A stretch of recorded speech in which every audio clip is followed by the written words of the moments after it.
Buenas tardes a todos, compañeros maestros, compañeros alumnos y alumnas que nos acompañan el día de hoy.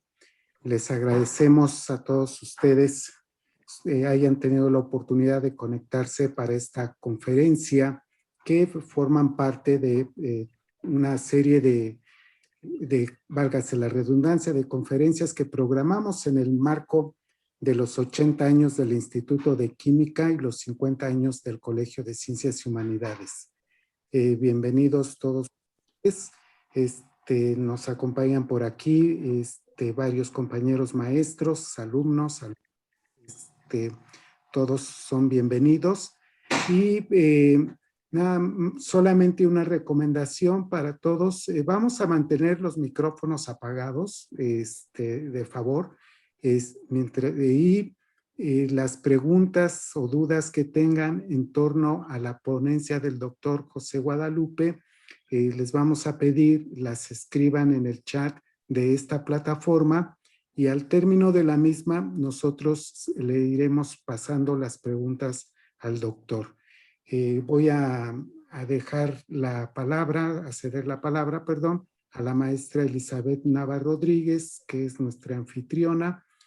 Así que maestra Elizabeth es nuestra gestión del plantel Vallejo. Así que maestra Elizabeth, adelante por favor, buenas tardes a todos. Muchas gracias, profesor Vigilio. Bienvenidos a todos a la conferencia de hoy titulada Bioorganometálica, un nuevo arsenal contra el cáncer. El ponente de hoy es el doctor José Guadalupe López Cortés, quien cursó sus estudios de licenciatura en Química con mención honorífica en la FES Cuautitlán y los estudios de doctorado en la Facultad de Química. Llevó a cabo una estancia postdoctoral con una beca del Ministerio de Educación francés dentro del grupo Síntesis Asymmetric y actualmente labora como investigador titular de tiempo completo en el Instituto de Química, donde se incorporó mediante una beca otorgada por el programa de repatriación de CONACYT. Ha sido profesor invitado en la Universidad de Toulouse y en el Instituto Politécnico de Toulouse. Recibió la medalla Alfonso Caso a la mejor tesis de doctorado en ciencias químicas en el 2001, la medalla Gabino Barrera al mejor promedio en la carrera de química en la FES Cuautitlán en el 98, es miembro del Sistema Nacional de Investigadores nivel 2 y tiene un PRI de nivel D en la UNAM. Su línea de investigación es el diseño de complejos organometálicos con aplicaciones catalíticas y síntesis de moléculas bioactivas con un fragmento organometálico. Ha hecho 62 publicaciones en revistas internacionales con más de 700 citas a los trabajos publicados. Tiene una patente, 2 capítulos de libro, ha dirigido 5 tesis de doctorado, 19 tesis de maestría y 25 tesis de licenciatura y ha participado en 50 conferencias por invitación y presentado más de 80 trabajos en congresos nacionales e internacionales. Le cedo la palabra a doctor José Guadalupe. Bienvenido. Muchas gracias por la presentación. La verdad es que para mí es un gusto enorme estar hoy aquí. Les doy las gracias a ustedes por estar aquí, por invitarme. Voy a hacer de cuenta que llego en la pecera desde el Metro Cuatro Caminos y que llego y me bajo ahí oliendo a las deliciosas gorditas que me comía yo afuera del CCH Naucalpan, esas gorditas de requesón que no olvido y que realmente forman parte de mí y que entro por esas rejas amarillas que me llevan a una explanada llena de árboles como el primer día que viví mi CCH Naucalpan, y que la verdad me emociona mucho, ¿no? Vas hacia el árbol central y hacia el laboratorio que estaba exactamente atrás del revolcadero que le llamábamos, y ahí estaba el laboratorio de química, y ese laboratorio de química que me enseñó tantas cosas, que me formó, y hasta el último, al final del CCH, iba yo siempre a mi laboratorio de experimental, de aplicada, que me encantaba ese laboratorio donde me hacían el método científico experimental, y voy a hacer de cuentas que veo la biblioteca otra vez, y pues bienvenidos a ustedes que están aquí y que disfruten un poquito de esto que es complicado, pero bueno, voy a compartir mi pantalla, si me lo permiten, y vamos a comenzar. Perfecto. Si me dicen, si no ven la pantalla, me lo dicen, por favor, con toda confianza. Bien, voy a platicar un poquito de esto. Les voy a comentar que cuando yo regreso de Francia, después de haber hecho mi postdoctorado, regreso y me contratan para trabajar en catálisis. La catálisis es una parte de la química que es muy divertida, es muy padre, porque lo que hace es acelerar procesos. Básicamente, si ustedes tienen algo que es muy caro hacerlo, diseñamos un catalizador, lo hacemos barato para que sea fácil de comprar y de esta forma podemos tener muchos compuestos súper útiles. Pero en el camino te encuentras estudiantes que son extraordinarios y uno de ellos se le ocurrió que no quería hacer catálisis, que no le gustaba la catálisis, que era una bobería la catálisis. Y él quería trabajar moléculas que pudieran tener una utilidad en la medicina, en la farmacia. Yo le decía, no, pues estás mal, yo no sé hacer eso. Me dijo, no, no, profesor, yo quiero trabajar con usted, pero hacer eso. Entonces, al final de cuentas, cuando uno escucha a un estudiante, descubre una pasión, porque ese estudiante te apasiona. Él tiene tanta pasión en su organismo que te contagia. Entonces, les voy a platicar un poco de esta química que yo le llamo, que es mi hobby, porque es con la química que yo me divierto. No es la química que me da de comer, pero es la que me hace divertirme mucho. Entonces, les platico muy rápido. Química bioorganometálica, un nuevo arsenal contra el cáncer. Realmente cuando uno oye eso, pues dice uno, y con justa razón, ¿y esto con qué se come, no? Porque realmente, pues no tiene ningún sentido, ¿no? Química bioorganometálica, un nuevo arsenal contra el cáncer. Son palabras muy raras, muy rebuscadas, muy complicadas. Entonces lo voy a renombrar la charla y les voy a decir básicamente qué es lo que hace un químico, ¿no? Entonces, ¿qué es un químico? Es complicado, ¿no? Uno oye en la televisión y dice, químico. Es que se derramó un químico en el río, ¿no? Y entonces yo pienso a todos mis compañeros de la carrera, cómo están nadando en el río, porque pues les llaman químicos, ¿no? O se refieren a un compuesto químico, no sé. Entonces, cuando uno va a la Wikipedia, que dicen que no hay que hacerlo, pero normalmente todo el mundo lo hace, entonces va a la Wikipedia y pone uno qué es químico, y entonces dice, un químico es un científico especializado en la química. No, pues genial, ¿no? Un químico es alguien que se especializa en química, un biólogo es alguien que se especializa en biología, y así nos vamos, ¿no? Pues qué clara es la definición, ¿no? O sea, no sirve para nada, ¿no? Después uno dice, los químicos estudian la composición de la materia y las propiedades que participan en su interacción, los productos resultantes y aplicaciones propias en la vida del hombre. O sea, uno se queda y dice, ¿en serio? ¿En serio hago yo eso? Yo estudié química, pero ¿en serio hago eso? ¿Estoy seguro que hago eso? No estoy tan seguro, porque si yo hago eso, entonces yo debo entender muy bien esto, ¿no? Y como que me suena que yo no lo hago, no lo uso tanto, ¿no? Pues sí veo que hay electrones, protones, neutrones, pero como que no lo hago demasiado, no lo uso tanto, ¿no? Y entonces, la imagen de la gente, después de ver esas definiciones, es que un químico, pues es este cuate que se está quemando en un laboratorio después de provocar un incendio, después de una explosión, o que es una rata de laboratorio que se la pasa mezclando cosas y cambiando colores. Y la verdad es que un químico es un poquito más simple. Toda la gente piensa que es difícil ser químico, pero la verdad es que es muy sencillo, es extraordinariamente simple. El químico hace algo muy simple, ¿no? Vamos a suponer que el químico se levantó hoy y dijo, ay, qué rico, huele a fresas. Huele a fresas, me gusta el olor a fresas, me como una fresa, qué rico saben las fresas. Y en ese momento dice, qué raro, son fresas. Y entonces el químico observa, las fresas tienen un olor característico, ¿sí? Y entonces dice, ¿será que yo pueda preparar un compuesto que huela a fresas? A lo mejor yo puedo hacerlo. Entonces, ¿pero qué tengo que hacer para hacerlo? Pues entonces, piénsalo. Y a lo mejor a ustedes no les pasa, pero yo cuando pienso, normalmente lo que me ocurre es que me lleno de humo, así como esto, se me empieza a quemar el cerebro, y entonces se llena todo de humo, porque pues uno, dicen que un burro de pensar se murió, ¿no? Entonces a mí me pasa muy seguido, no me he muerto, pero sí he quedado muy grave. Y entonces, uno dice, piensa, ¿no? Es que sí puedo hacerlo. Y entonces genera nuevas ideas. Si yo preparara un compuesto que huela a fresas y que sea ambientalmente amigable y que sea, pues, no dañino para mí, pues podría usarlo en una loción o en un pan o en algo así. Y entonces genera una nueva idea. Voy a preparar un compuesto que huela a fresas.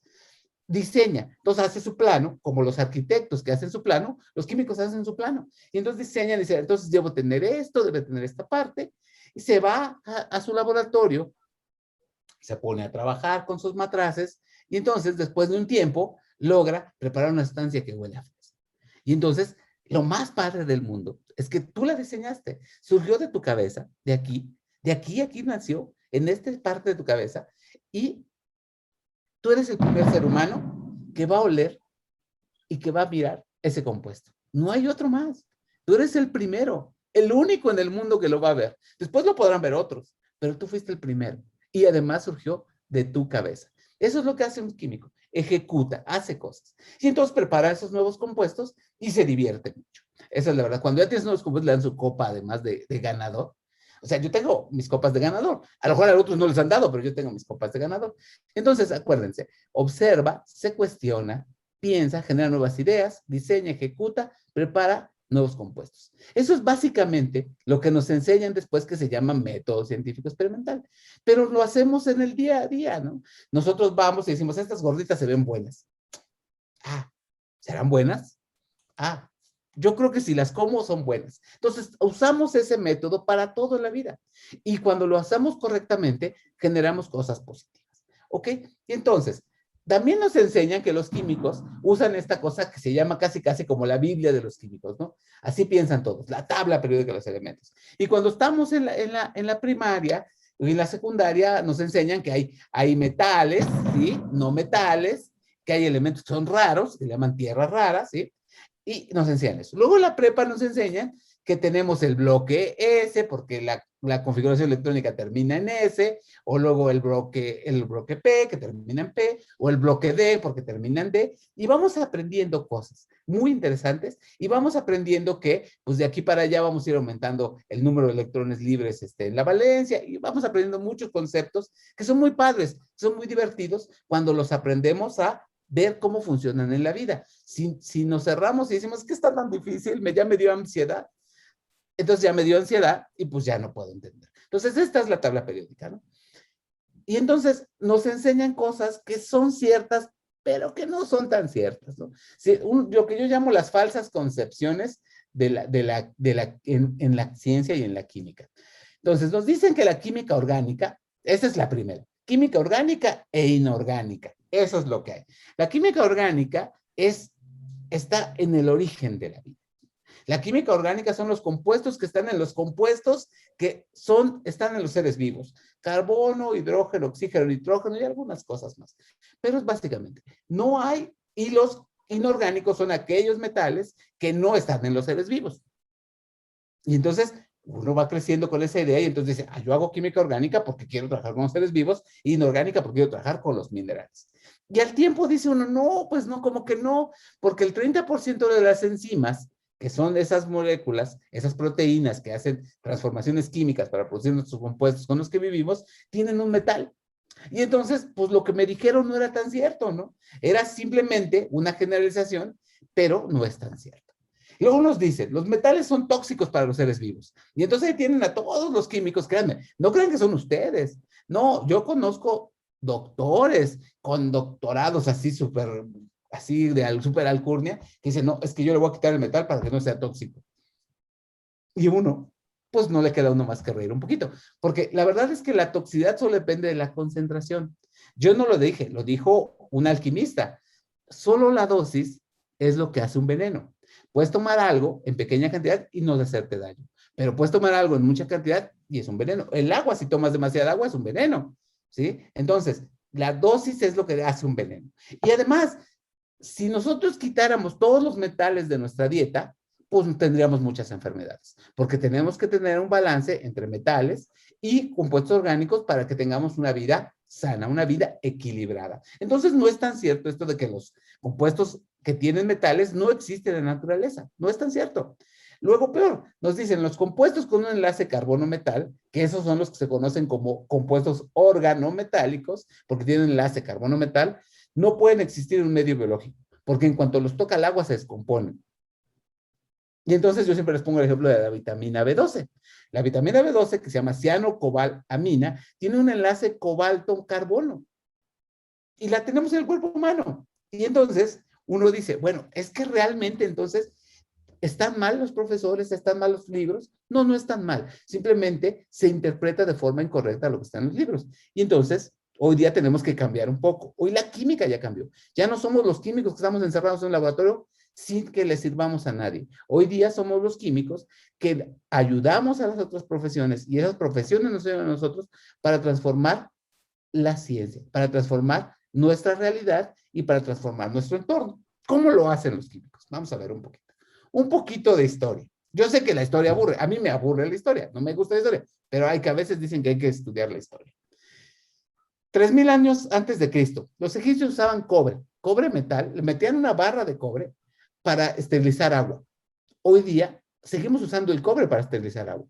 Hoy día, por ejemplo, cuando uno viaja a Santiago de Chile y va al metro, ponen unos pasamanos de cobre para que la gente toque los pasamanos y quede esterilizada la mano. Eso es lo que dicen los chilenos. Yo digo que son medio raros, pero ellos dicen que es así.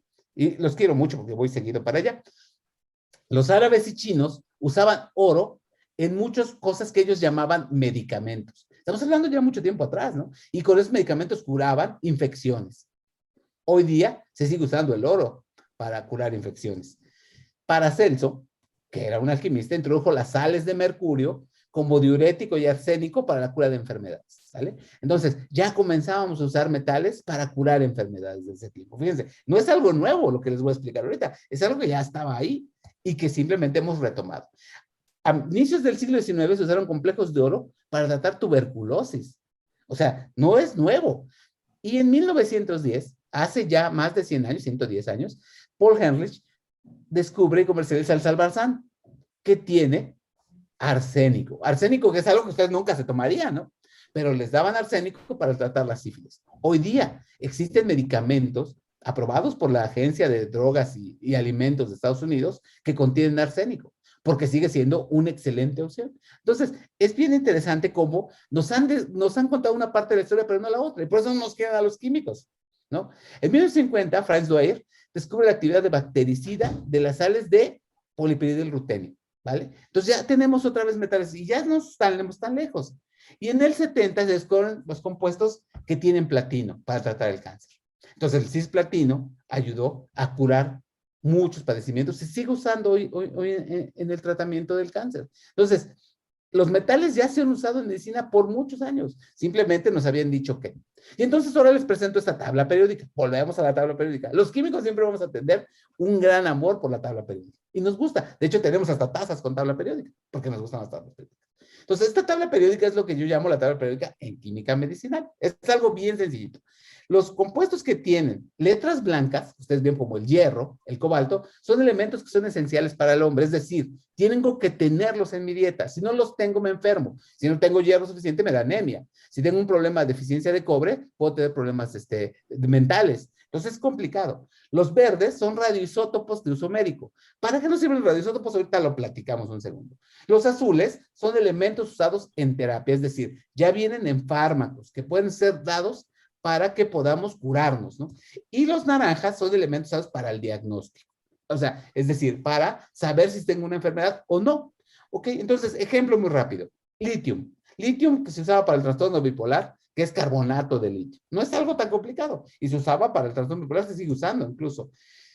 Tenemos la sulfadiacina de plata que está acá, o la alfarradina, que tiene radio, y que se usa para tratar el cáncer de próstata. La sulfadiacina de plata que se usa para tratar quemaduras. La boromicina, que se usa como antibiótico, ¿sí? La glucantamina, que tiene antimonio para tratar la leishmaniasis, que es un problema que en México nos afecta muchísimo y que tenemos que investigar mucho en ello. Los invito para que se conviertan en grandes científicos mexicanos. El flamacerium, que se usa para curar quemaduras y que lleva serio, un átomo que no pensaríamos. El cisplatino, que se usa para el cáncer. Entonces, estos son unos pequeños ejemplos de compuestos que se venden en farmacias para tratar padecimientos. Entonces, en la química medicinal, usando metales, hay áreas claves. Una es hacer agentes terapéuticos, es decir, curar una enfermedad o un padecimiento. Se usan agentes de diagnóstico que nos sirven para diagnosticar enfermedades. Los suplementos alimenticios que se usan para evitar deficiencias en nuestro metabolismo. Y se usa en la terapia de quelatación. La terapia de quelatación es, por ejemplo, si yo tengo exceso de hierro en la sangre, tengo muchos problemas, pero muchísimos problemas, no se imaginan lo difícil que es. Entonces, yo le pongo un compuesto que atrapa el hierro y lo elimina por la orina y entonces me siento mejor. Y entonces se usa muy, muy bien para esto.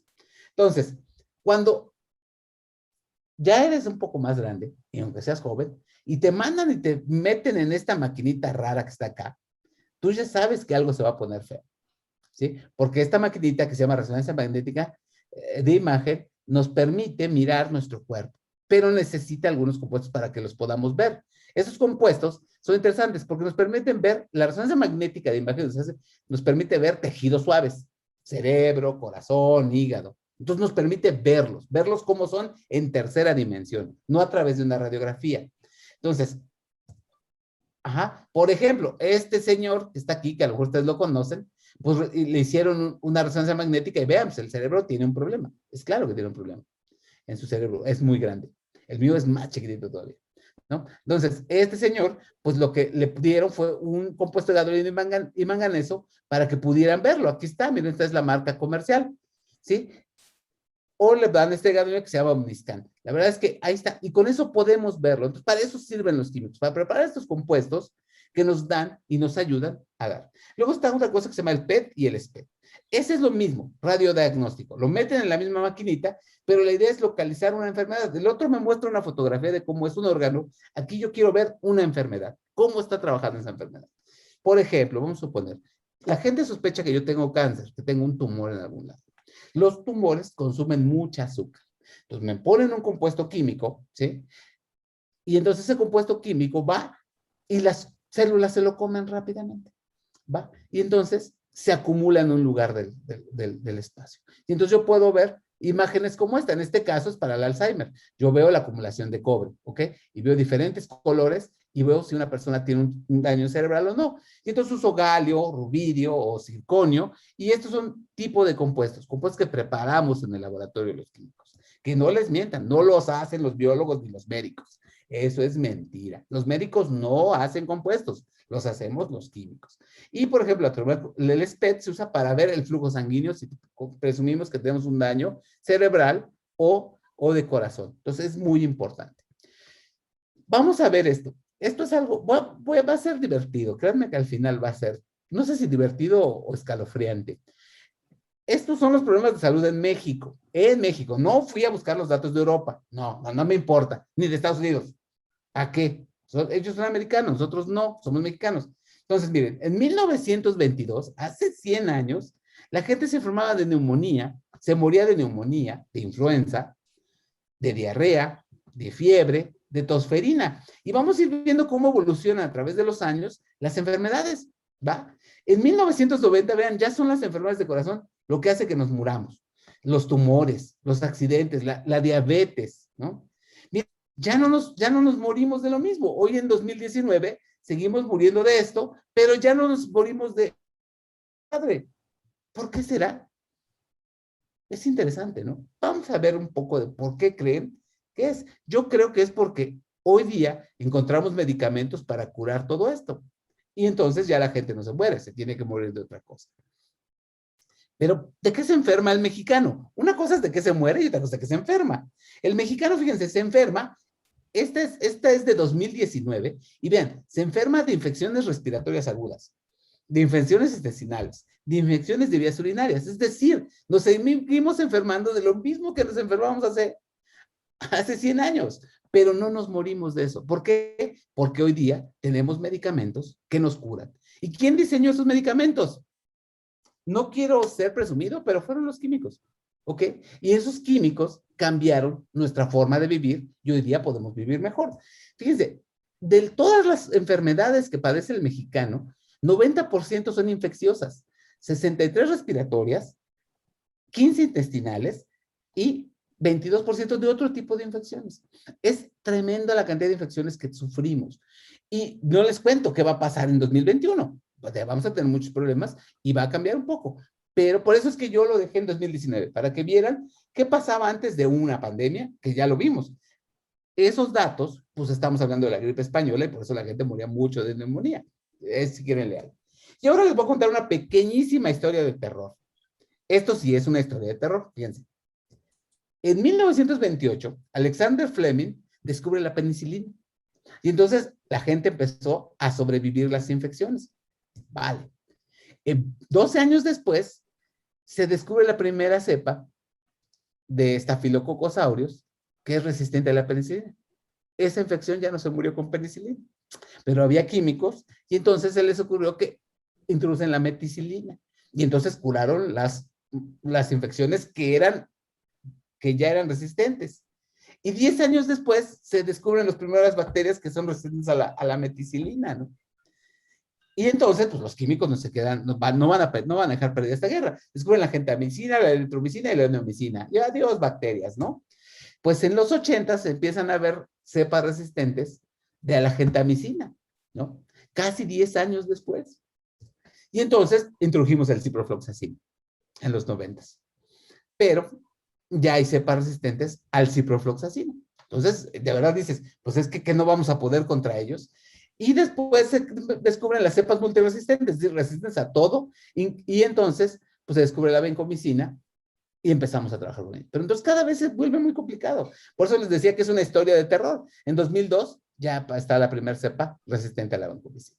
Y entonces la pregunta es, ¿vamos a dejar que ocurra esto? No, tenemos que evolucionar y preparar nuevos compuestos que nos ayuden a detener estos problemas infecciosos. Y eso me lleva a esta parte. ¿De dónde vienen las medicinas? ¿Va? Las medicinas, uno dice, pues vienen de la cajita, ¿no? Uno abre la cajita, saca la cajita, abre ahí y se come la medicina. Pues ahí sí son estas. Pero ¿de dónde vienen ellas? Entonces, de 1981 a 2019 se aprobaron muchos fármacos y todos tienen un origen. El 19% viene de proteínas o de material biológico. Entonces, todos los biólogos que dicen que nos van a salvar porque ellos van a descubrir las medicinas, es el 19% de medicamentos, ¿no? Luego, hay vacunas, ¿no? Vacunas es el 8%. Híjole, pues los biólogos ya contribuyeron con 27, un montón, ¿no? Luego, están los tecitos, los botánicos. Es decir, me dan un tecito y me curo. Hay 14 medicamentos que son test que te venden en la farmacia y que te curan. Qué padre, ¿no? Luego, de los tecitos podemos sacar el producto natural que funciona. Ese producto natural, pues ya lo preparan en un laboratorio, ya lo aíslan en un laboratorio y siguen dando. Luego vienen los que yo tomo el producto natural que no se disuelve, o que sea, lo modifico un poquitito y se lo doy al paciente. Y entonces ya tengo el 20% más. Luego vienen los productos naturales sintéticos. Si yo quiero sacar todo de un árbol, a lo mejor me acabo todos los árboles del mundo. Entonces viene el químico, lo sintetiza en un laboratorio y entonces ya se lo puedo dar como medicamento. Luego vienen los productos naturales que son sintéticos totalmente. Yo sintetizo, me inspiro en ellos, pero los sintetizo.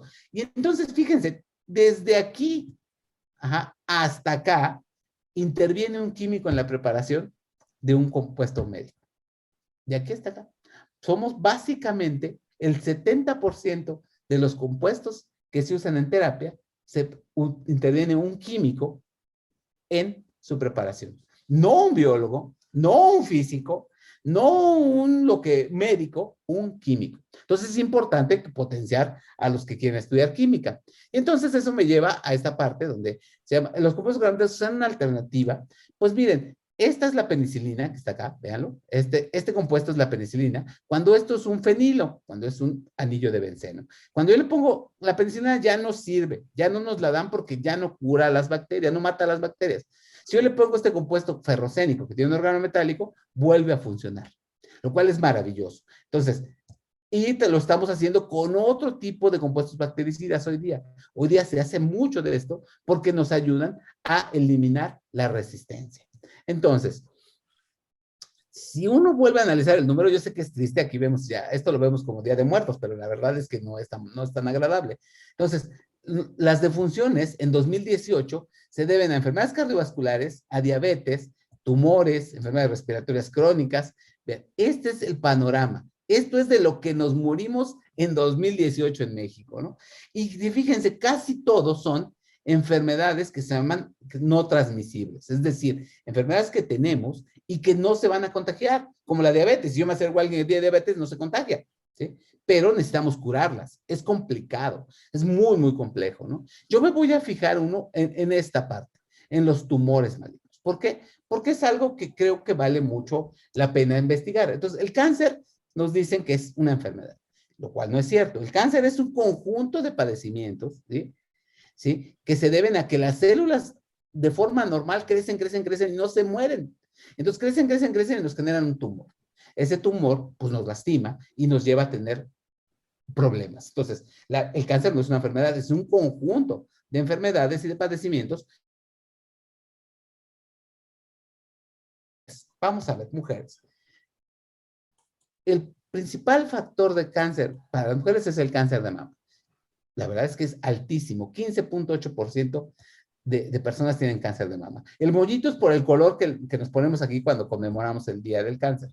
De útero, 12%, hígado, estómago, colon. Está complicado, ¿no? Y uno dice, pues, bueno, pues es que son las mujeres que tienen ese problema. No, los hombres están peor. Vean, próstata, 17%, ¿no? La probabilidad de que tengas cáncer de próstata es altísima. Pulmón, estómago, colon, hígado. Y entonces son enfermedades, como son tan complicadas, porque son enfermedades que involucran un conjunto de padecimientos, es difícil tratarlas. Entonces es muy complicado. Afortunadamente los químicos han inventado un montón de cosas para darnos esa terapia. El problema es que pues, también las células cancerosas se vuelven resistentes. Y entonces tenemos que empezar a trabajar. Todos estos son compuestos que son comercialmente disponibles para dar quimioterapia. Y la verdad es que son puros compuestos químicos y hay que saber mucha química para prepararlos, ¿no? Y entonces, la pregunta es, ¿en verdad, si yo cambio por un órgano metálico, esto me va a funcionar? Entonces, vamos a esto. Este se llama tamoxifen, ¿da? ¿Vale? El tamoxifen tiene estos 3 anillos de benceno, ¿sí? De bencenoides aquí.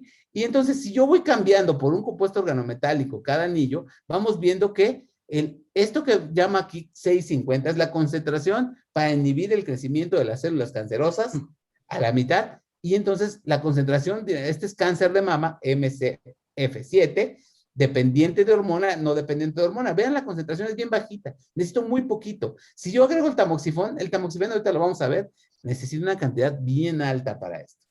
Puedo cambiar de metal, de hierro a rutenio, y vean cómo cambia el valor, y de rutenio a osmio. Si quieren, ¿se acuerdan de la tabla periódica? Es hierro, rutenio y osmio. Entonces voy bajando en la tabla periódica y voy viendo cómo cambia el efecto.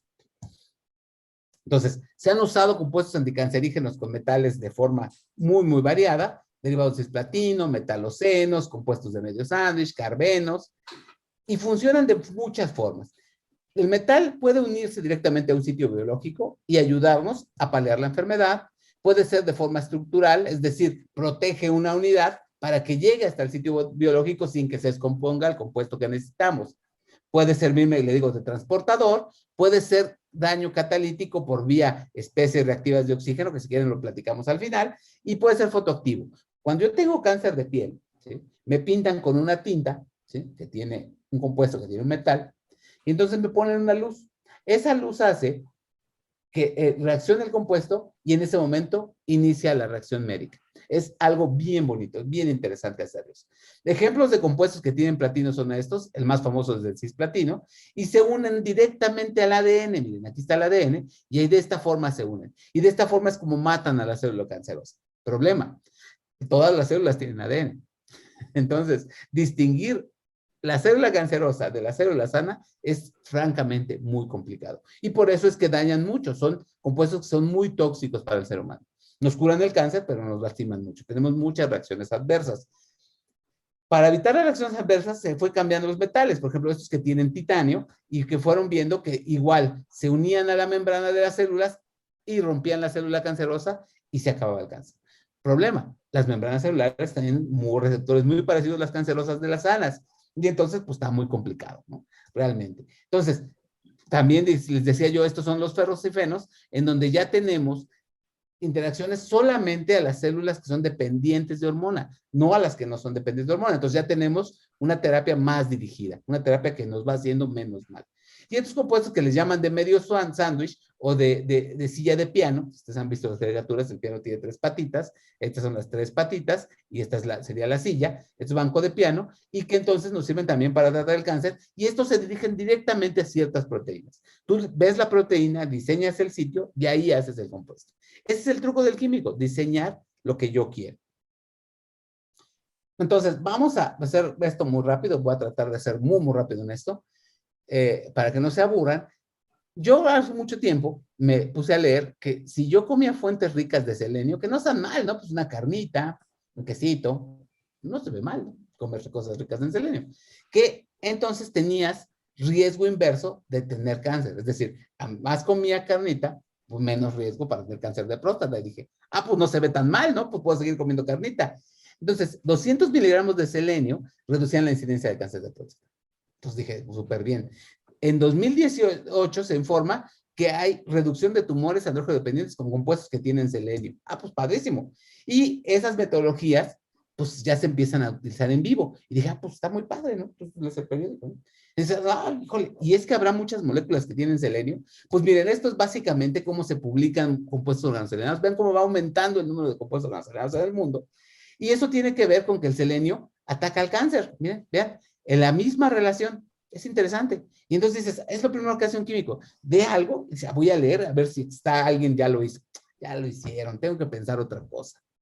Entonces, se me ocurrió que el ferroceno es muy estable, tiene rigidez muy adecuada y tiene una molécula hipofílica, es decir, las membranas celulares están hechas de grasa. Entonces, para atravesarlas tengo que tener una parte lipofílica y pueda llegar a donde yo necesito llegar.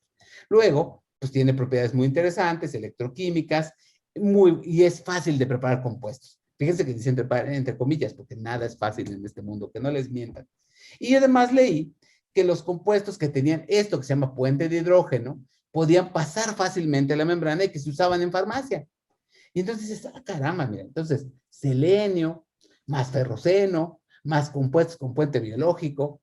Qué interesante. Y entonces volví a ver la diapositiva que yo ya conocía. Ahí están los compuestos. Y empecé a observar lo siguiente, miren. Ese fragmento siempre tiene un OH y una amina. Un OH y una amina. Un OH y una amina. Y dije, ¿qué será? ¿Será que en verdad ese OH y esa amina es importante? Y entonces se me ocurrió lo siguiente. Dije, pues hago una molécula, ¿no? Les decía yo, observa, piensa, genera una nueva idea. Entonces hago una molécula, le pongo ferroceno, le pongo aquí selenio, porque ya dijimos que el selenio es bueno para el cáncer, una amina y un alcohol. Y entonces de esa forma, yo diría, pues si eso es cierto, yo voy a preparar una molécula que me sirve para el cáncer. Y entonces dices, pues perfecto, ya soy un genio, ya pensé en una molécula, ¿no? Cuando la quise preparar, veo que era extraordinariamente complicado hacerla, ¿no? Dije, híjole, no, pues ya, se acabó, ya no la puedo hacer, es muy difícil. Pero entonces dices, no, pues no puedes rejarte. Entonces, había una cosa que se llamaba síntesis ideal que me decía que tenía que preparar moléculas de forma simple, barata, seguras para el medio ambiente, en un paso, 100% de rendimiento, que era súper de lujo. Y dices, eso no existe. Entonces, esta es la síntesis ideal. Esto verde y esto azul es algo que no sirve. Entonces, este compuesto, muy sencillo, es un ejemplo nomás, no creen que les voy a poner muchas reacciones químicas. Se prepara a partir de este en 13 pasos de reacción, 2% global. Más no sirve para nada, ¿no? Si yo lo uso, este alquino, con un complejo de níquel, en un paso lo obtengo. Es decir, pasé de este lugar acá. ¿Y cómo lo hago? Inventando reacciones. Entonces dije, si yo logro inventar una reacción para aminorar los pasos, seguro puedo hacer algo. Entonces, me voy. Y entonces, ¿qué dije yo? El químico planea. Entonces, ahí está mi plano. El plano de los químicos se llama retrosíntesis. Entonces, yo tomo el compuesto y con mis tijeras mágicas lo voy cortando en pedacitos. Miren, aquí le corté aquí y puse un cromo. Luego le volví a cortar aquí y generé este fragmento y este fragmento. Entonces yo dije, si yo tengo esos dos fragmentos, puedo usar mi plano y volverlo a armar. Y entonces, lo importante es inventar una reacción que me llegue aquí. Entonces, esas son las reacciones que yo ocupé, lo que está en azul. Y entonces preparé muchos compuestos, hasta que logré entender cómo funciona el juego. Y cuando ya logras entender cómo funciona el juego, pues entonces preparas estas moléculas que están aquí, miren, estas moléculas que se llaman selenoamidas, ¿sí? Preparé el de azufre, preparé el de selenio, y entonces ya dije, ya tengo mi molécula anticancerígena, pues está claro, ¿no? Ya no tengo nada que hacer, ¿no? Y entonces alguien me tocó la puerta y me dijo, oye, José, no es cierto, porque no has probado que es anticancerígena. Entonces yo dije, ¿pero cómo? Pues si yo la diseñé, míralo, hasta aquí está mi estructura de rayos X, tiene mi alcohol, tiene mi amina y tiene el ferroceno y selenio, es anticancerígena. No, José, eso no se vale, tienes que probar. Y entonces decidimos probar. Estas son líneas celulares cancerosas de humano, ¿sí? Y entonces, fíjense, esto es la inhibición del crecimiento celular. La molécula inhibe para todas las células cancerosas su crecimiento. Eso es muy bonito. La que tiene selenio. Si yo cambio de selenio a azufre, ya no inhiben el crecimiento celular. Qué interesante. Dije, pues ya está la molécula anticancerígena, está claro. Me dijeron, bueno, es que no es tan simple. Tienes que demostrar que el fragmento que tiene alcohol es importante. Dije, ¿en serio tengo que demostrar eso también? Es horrible, todo quieren que yo demuestre. Entonces, aquí está la que tiene alcohol, vean. Y si yo le quito el alcohol, el OH, pierdo actividad biológica. Ya está claro.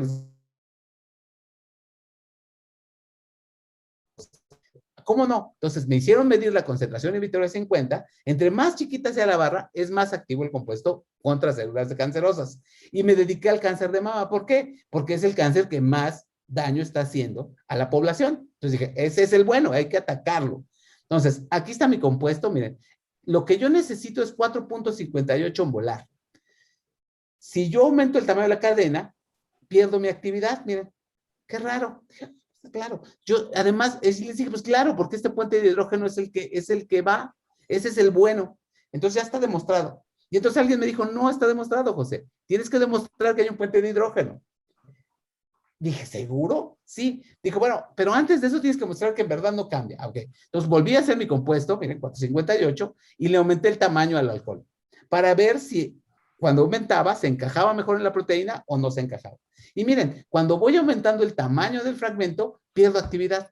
Dije, ahí está claro, es anticancerígeno, ya déjese de molestarme. No, puente de hidrógeno. Bueno, puente de hidrógeno. Hice este experimento a baja temperatura de resonancia magnética nuclear, y entonces este es el puente de hidrógeno. Entonces, como me dio una pendiente que está así, esa pendiente demuestra que es un compuesto que da un puente de hidrógeno intramolecular.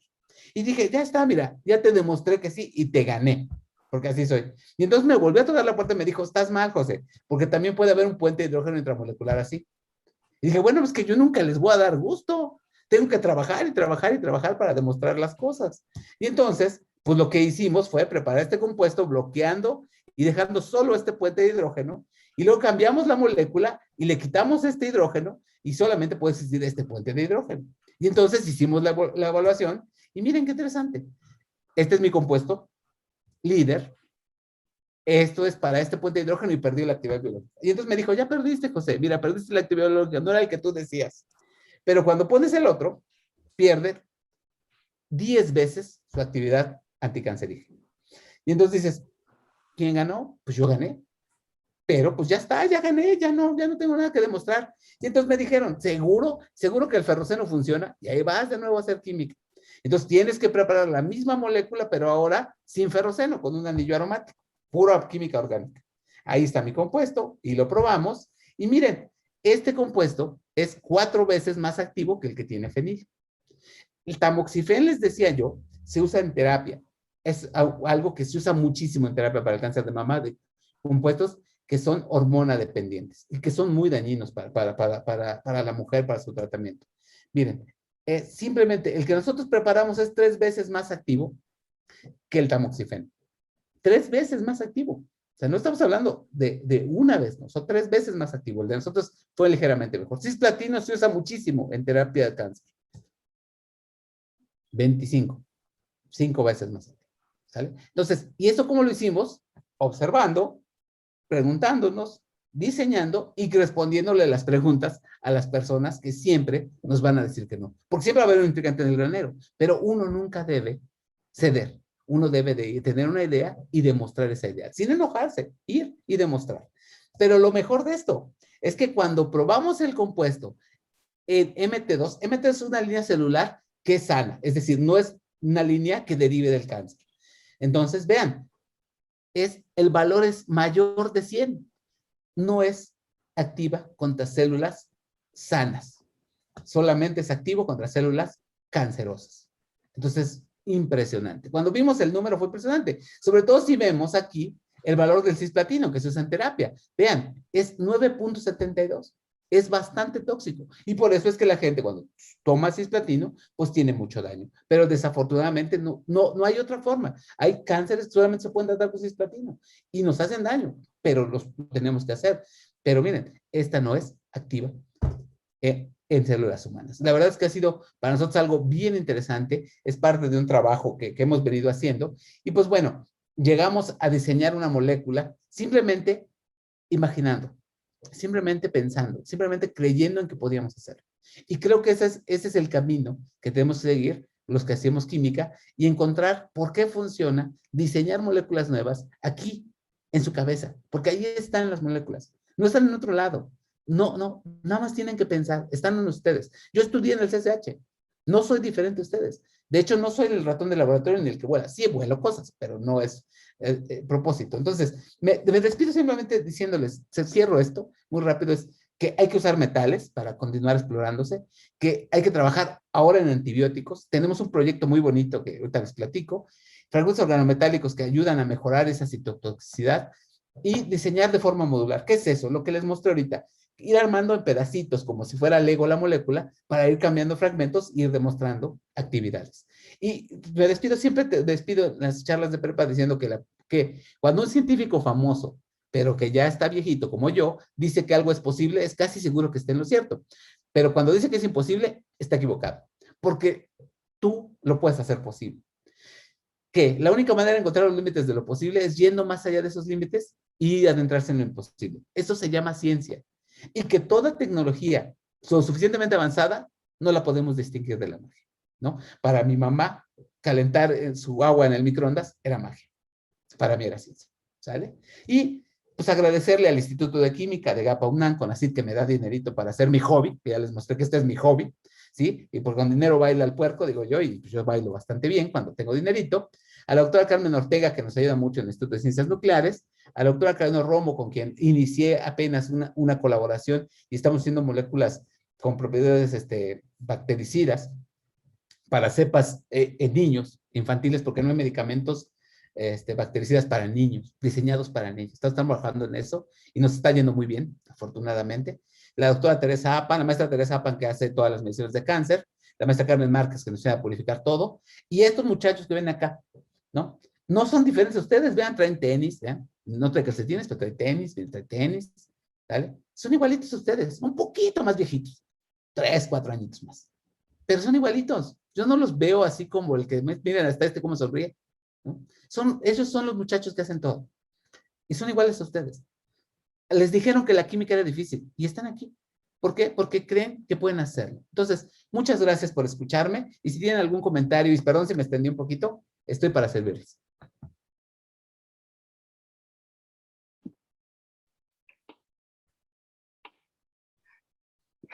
Muchas gracias, doctor, por su exposición es increíble. A mí me encantó. Yo soy química también, así que me pareció fascinante. Profesor Virgilio, ¿tiene alguna pregunta? Me parece, yo solo veo... la profesora Judith pregunta, en el laboratorio, ¿cómo hizo la síntesis y cuándo saldrá a la venta este anticancerígeno? Muy bien. Esa es una excelente pregunta. ¿Cómo hice la síntesis? La síntesis inicia, ¿ves bien sencillita? Un segundito. La síntesis es un poco complicada. ¿Cómo decir? ¿Cómo explicar esto? Es divertido. La síntesis se hace así, muy sencillo. Déjame ver si puedo regresarme. Ahí está. Completo. Ahí está, ya me encontré.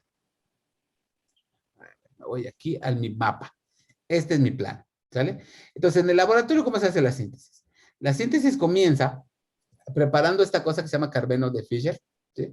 El ferroceno es un compuesto que podemos comprar, digamos, podemos comprar de forma ligeramente económica. Medio kilo de ese compuesto nos cuesta 800 pesos. Y hacemos una reacción que se llama litiación. Tomamos un reactivo de litio que es explosivo, ¿sale?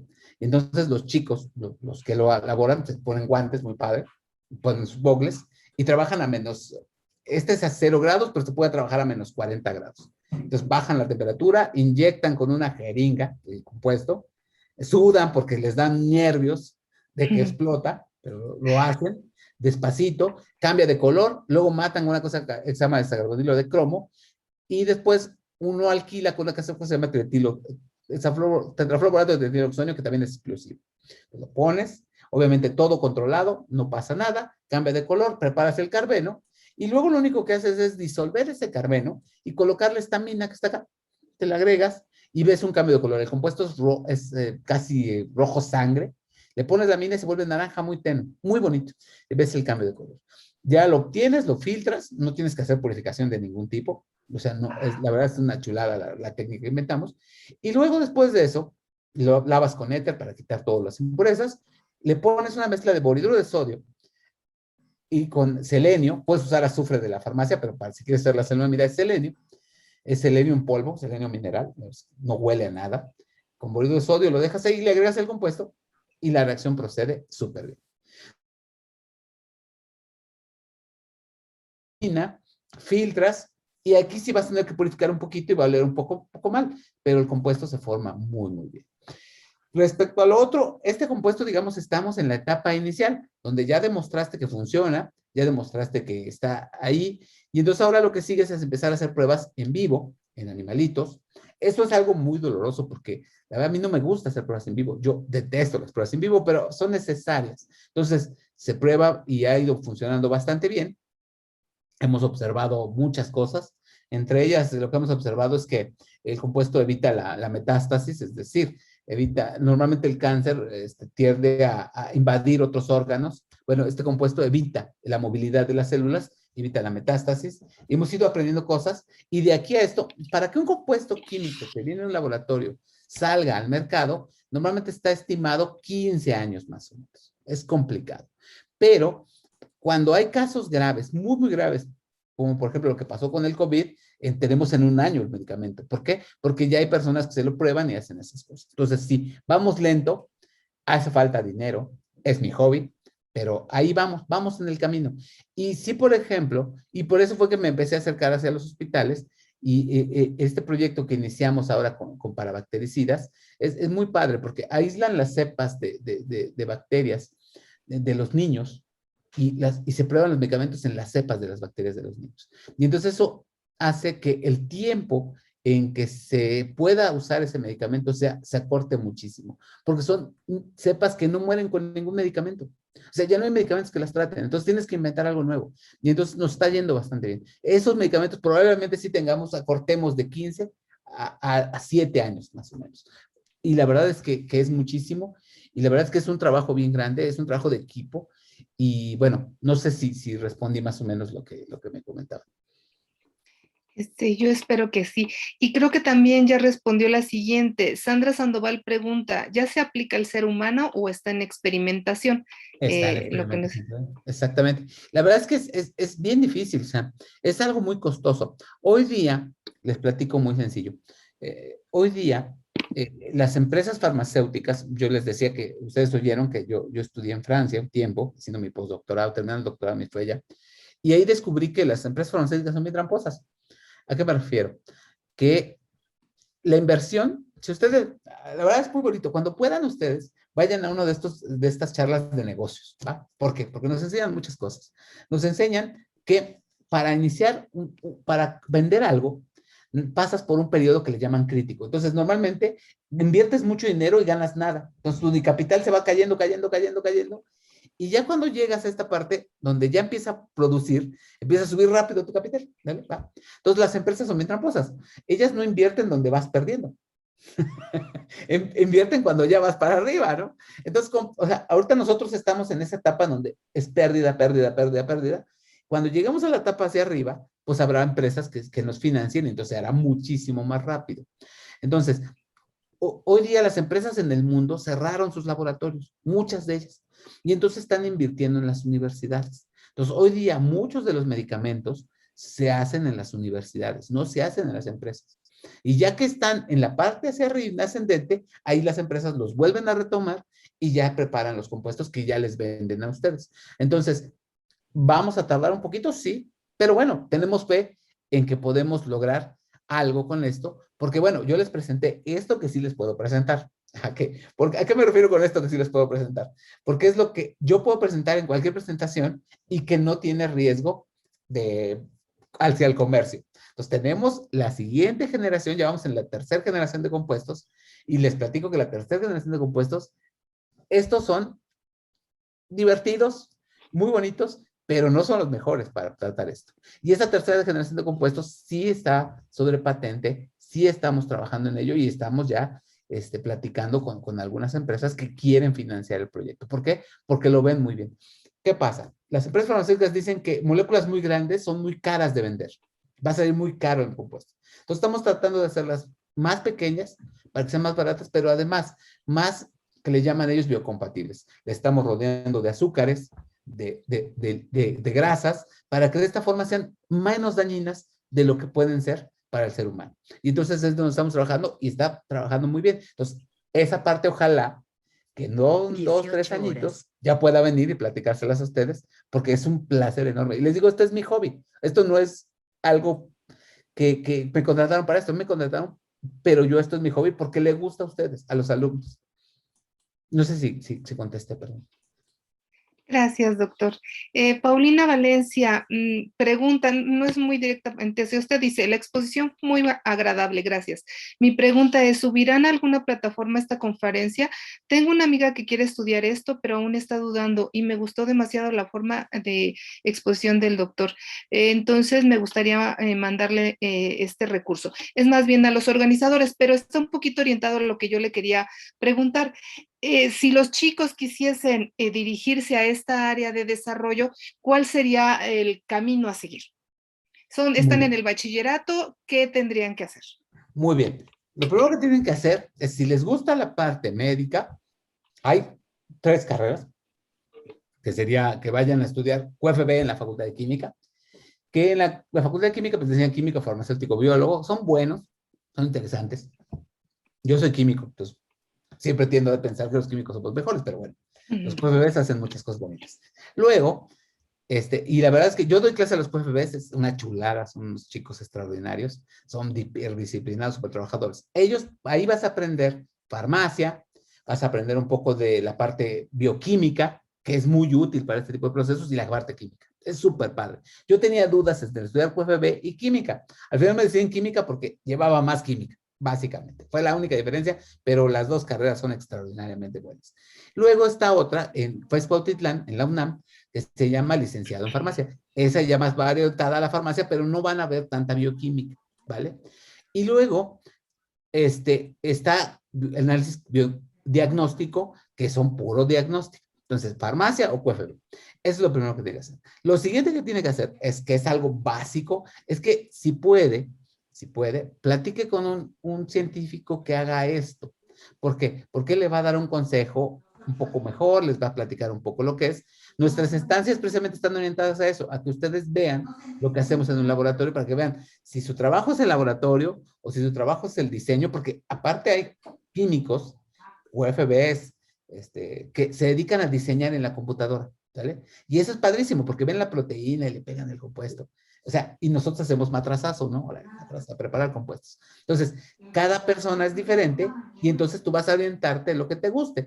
O puede ser que te llame mucho la atención la evaluación de los medicamentos. O sea, yo tomo el medicamento y evalúo cómo trabaja el medicamento, ya sea en células o en ser humano. Y eso es una profesión también bien diferente. Y entonces cada uno es igualmente valioso para el área médica. Tú no puedes hacer un medicamento si no tienes a los 3. Y obviamente al médico, que él siempre cree que él es la estrella del mundo. Pero bueno, vamos a dejar que siga creyendo eso. Pero bueno, la verdad es que los que hacemos la química, los que hacemos los compuestos somos nosotros, los químicos, los bioquímicos, los UFBs, los farmacólogos, somos los que hacemos eso, ¿no? Entonces platique. En la UNAM hay gente extraordinaria, súper lindos. Pues está la doctora Karina Martínez, pueden platicar con hay una persona en Cuernavaca, pues si quieren me mandan un correo, si quieren te lo volvemos a poner y yo los contacto con el que ustedes quieran. Pueden platicar conmigo. Me encanta platicar con la gente, ¿no? Me encanta. Es una de las cosas que más me cuesta trabajo no platicar. Pues son todas las preguntas, doctor. Le agradecemos muchísimo su presentación. Fue muy, muy, muy impactante. Bueno, desde el punto de vista químico sí es impactante ver. Muchas gracias, de verdad. De verdad. Gracias. Es una plática con todo cariño, les digo, yo para mí me transporté hoy al CCH y recordar mi vida. Yo no era un alumno de 10, nunca lo fui. Nunca fui un alumno cuando estaba en el CCH me divertía mucho, reía mucho, jugaba mucho. Cuando llegué a la licenciatura me costó un poquito, pero lo más bonito fue que encontré muchos CCHeros en mi camino, ¿no? Conozco a un CCHero del CCH Vallejo, que fue de la primera generación del CCH, que hoy es el doctor Guillermo Peñieres y que hace un montón de cosas y que ganó el Premio Nacional de Química. y que salió de CCH Vallejo, ¿no? Por ejemplo.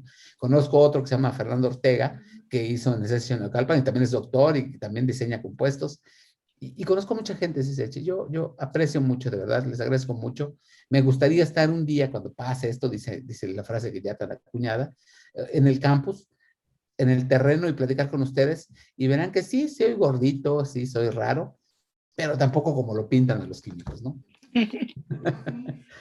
Muchas gracias, doctor. Profesor Virgilio, les da la palabra. Muchas gracias, maestra Elizabeth. Pues doctor José Guadalupe López Cortés, muy agradecidos por esta interesante plática que seguramente pues será de gran impacto para nuestros alumnos y pues también para nuestros compañeros maestros que nos acompañan.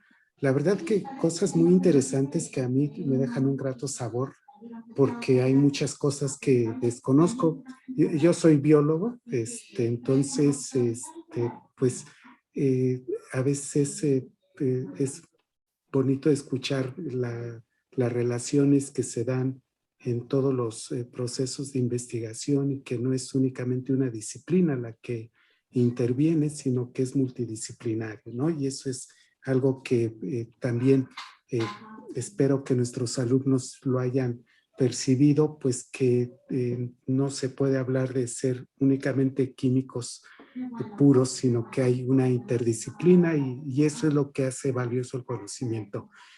Pues de verdad, doctor, muchas gracias por su tiempo, muchas gracias por el apoyo. A la maestra Marcela Figo y a Alma Cortés que andan por aquí, muchas gracias por el apoyo para llevar a cabo esta actividad y a todos nuestros alumnos que tuvieron la oportunidad de estar el día de hoy con nosotros, les agradecemos y asimismo pues también aprovechamos para invitarlos a la siguiente ponencia que tendremos dentro de unos días, que será Interés y aplicaciones de la química organometálica. Esperemos que también el título sea de su interés y pues los estaríamos esperando por aquí a todos ustedes. Entonces, pues ya para concluir, doctor José Guadalupe López Cortés, que tenga muy buena tarde, de verdad muy agradecidos. Maestra Marcela y Alma, muchas gracias por el apoyo. Compañeros jefes de sección, gracias por el apoyo, por estar con nosotros. Maestra Elizabeth, muchas gracias por estar moderando. Gracias. Y estimados maestros y alumnos, pues muchas gracias y buenas tardes.